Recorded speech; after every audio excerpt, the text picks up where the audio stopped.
Alfa üstə gəl beta bərabərdir 70. Alfa çıxılsın beta bərabərdir 20. Buradan tapa bilirik alfa ilə betanı. Neçə eləyir?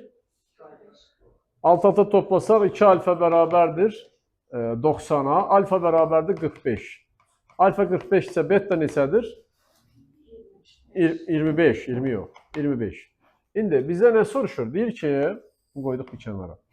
Tangens kvadratı alfa çıxılsın tangens kvadratı beta. Onu biz müxtəsər düsturuna görə yaza bilərik.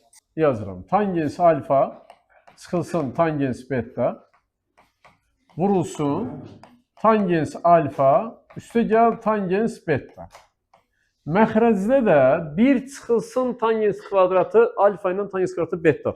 Birin də üstünə 2 düşün, birin kvadratı çıxılsın olsa. Nə olur onda? Aha, plus. İndi o 1 çıxılsın yox, birinci bir üstə gəlsin bir yazıram. Bir üstə gəl tangens alfa tangens beta. Vurulsun. 1 çıxılsın tangens alfa tangens beta olmuş olur. Oldu mu? İndi bax bu nə verir bizə? Nəyin düsturudur? Tangens alfa çıxılsın betanın açılışıdır. Bunu yazdıq. Sonra vurulsun. O birisi nə verir bizə? Bu da toplanması. Yəni tangens alfa üstə gəl betanı verdi bizə. Düzdür? İndi alfa çıxılsın, əslində orada heç bunu tapmağa ehtiyac da yoxdur. Tangens alfa üstə gəlsin beta verir ki bizə 70'dir. Yəni tangens 70 vurulsun. Fərqi də 20'dir. Tangens 20. Bu haqda nə deyə bilərik? 90'ı tamamlayırsa nə olur? Bu 70'dirsə, tangens 70'dirsə, kotangesdən yaza bilərik biz bunu.